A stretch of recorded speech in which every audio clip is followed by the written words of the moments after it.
Okay, let's dive right into this explainer. Today, we're looking at a deeply emotional, highly viral faith-based monologue.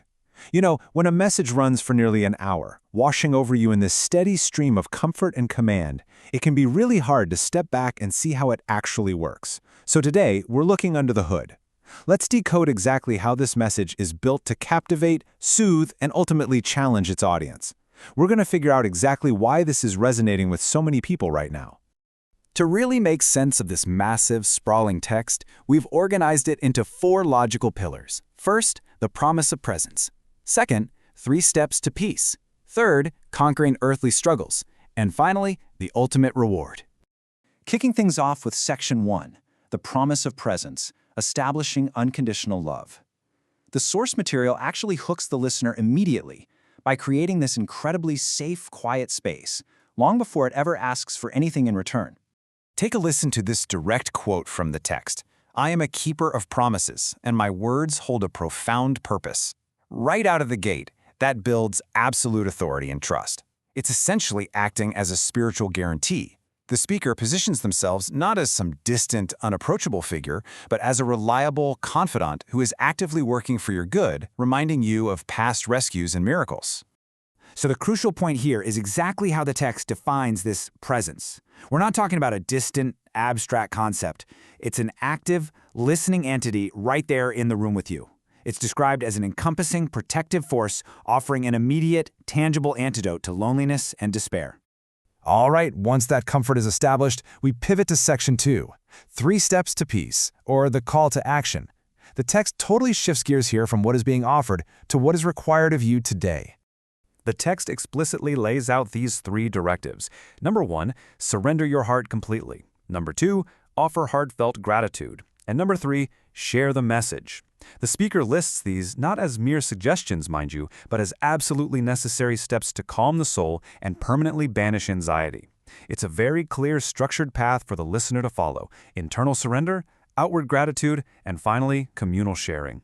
And this brilliantly illustrates the text's incredibly strict stance on commitment. It says, "Yet, if you choose to offer me your heart only partially, your life will be tossed about by the waves." The source has a strict zero-tolerance policy for half measures. It emphasizes that partial loyalty, or treating faith casually, leads directly to emotional instability. The text frames it as an all-or-nothing proposition. You must give your heart completely, or you are going to remain at the mercy of life's unpredictable storms.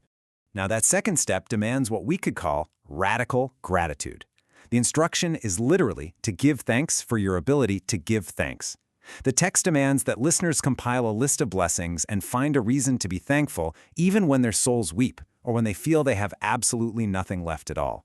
It frames this extreme act of thanksgiving as a spiritual mechanism that rips off the blindfold of despair, opening the horizon to show the listener that they are already surrounded by blessings. Which brings us to Section 3, conquering earthly struggles, finding spiritual solutions for everyday problems. This is where lofty cosmic concepts come crashing right down into the heavy, highly practical burdens of everyday life. Specifically, the text directly calls out the pain of accumulating financial debt, the sting of false friends and betrayals that absolutely annihilate hope, deep-seated family conflicts, and even just the sheer exhaustion of sleeplessness where you're tossing and turning with sudden anxiety. By detailing these exact earthly afflictions, the message proves it is purposefully designed to resonate with our most mundane, highly stressful, and painfully real daily problems. Let's look at how this builds into a seriously powerful psychological transformation. Notice the listener's current state as recognized by the text: tears, fear, and deep uncertainty. Contrast that with the guaranteed future: courage to face giants, steadfast resolve, and unwavering determination. The text masterfully uses this before and after narrative to invite the viewer into a completely new reality. This transformation is made completely explicit with this quote: "I will break chains and bondages, delivering peace and prosperity without the burden of anxiety or debt." I mean, wow. Notice how this directly links spiritual devotion to tangible financial and emotional freedom. This is a massive selling point of the source material. It isn't just promising a warm, fuzzy feeling. It is explicitly promising that faith will practically solve your real-world financial debts and quiet your emotional anxiety. And that leads us to the final piece of the puzzle, Section 4, the ultimate reward, focusing on victory, patience, and faith. This is essentially the grand payout for holding the line. The overarching promises shift here from just fixing daily problems to achieving outright supernatural victory. Listeners are granted the ability to see beyond current confusion, assured that enemies will be permanently vanquished, and guaranteed a protected place in the Creator's heart. Ultimately, they are promised the effortless receipt of immense blessings at the exact perfect time. It is a sweeping, absolute guarantee of ultimate triumph. Now, what's really interesting about this is the highly practical, almost strategic advice tucked away near the end of the text. Amidst all these grand supernatural promises, it instructs the listener, keep your plans secret and do not react impulsively to emotions. It's a fascinating, grounded warning about discretion and patience, basically reminding the listener that envious, indiscreet individuals from their past might try to ridicule them and derail their new path. To temper the expectation of immediate, overnight results, the text provides this brilliant reassurance. I am arranging circumstances so that when the time comes, you will receive those blessings effortlessly. This perfectly explains how the text manages the listener's expectations. It reassures them that the divine timeline is totally flawless. If you don't see the blessing today, it's simply because circumstances are still being meticulously arranged behind the scenes on your behalf. The entire hour-long monologue actually culminates in this one direct, piercing question to the listener. Now answer me. Do you believe and do you love me?